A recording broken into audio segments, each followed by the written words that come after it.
Have you ever wondered where the rainwater goes after a storm?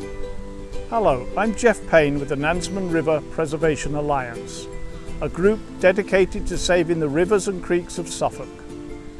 We provide citizen education and advocacy so that we can enjoy clean waterways for generations to come. Today's topic: how can you prevent contamination of stormwater that runs off from your property? This stormwater system is different from the septic sewer system that comes from your house. All the waste from your house goes to the local water treatment plant where it is purified before it's discharged to the river. The stormwater system only has basic treatment and then all the water goes into the river. So how does stormwater pollution affect the Nansemond River? You're all familiar with litter and plastics affecting wildlife and making their way out into the oceans, but more locally, fertilizer running off from lawns like here cause algal blooms in the water. The algal blooms reduce oxygen content and then lead to fish kills, which happen in the Nansemond River and in the Chesapeake Bay. Similarly, insecticides can wash off your land and begin to kill insects downstream in the river, insects that may be beneficial to us. Bacteria can be flushed into the waterways from your pet waste after a heavy rain. The bacteria builds up to dangerously high levels in the Nansemond River, and the Virginia Department of Health recommends that you do not swim in the Nansemond River after a heavy rain. Similarly, oil and grease and maybe household chemicals can come off your driveway down into the storm drain and into the river, and any dirt from maybe mulch or anything else gets in, muddies up the water. This prevents sunlight penetrating the river and stops any sort of aquatic growth. Things are getting worse for the Nansemond River. As the city is developing quickly, so the level of bacteria and suspended solids in the river is increasing. Wildlife is being infected, and the crab and oyster industry are repeatedly having their fishing grounds closed.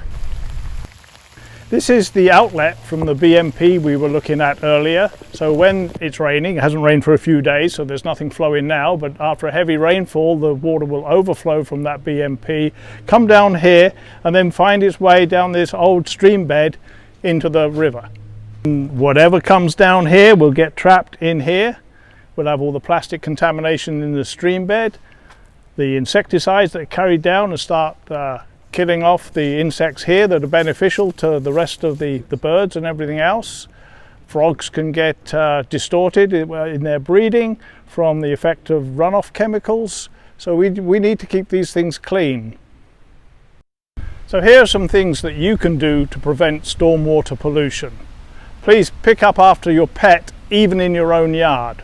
All that bacteria will go down this storm drain and into the river. Avoid getting any litter into the outlet at all. You see plastic bags and stuff there, pick them up, don't sweep them in. The same with leaves and grass cuttings. Don't be tempted to put anything down the storm drain. It should be for water only. If you cut your grass, let's try and compost our grass clippings or recycle them some way. If you must, bag it and dispose of it, but do not get tempted to sweep it into the street and down the storm drain. Where you apply pesticides and fertilizers, please follow the manufacturer's recommendations.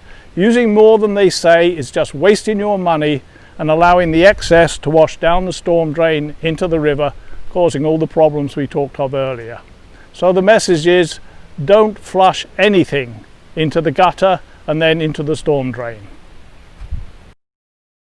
There are no big polluters responsible for the increase in pollution in Suffolk's rivers and creeks. It's a combination of lots of little things. Each property, including yours, contributes a little bit to the pollutants, and collectively it's way more than the river can handle.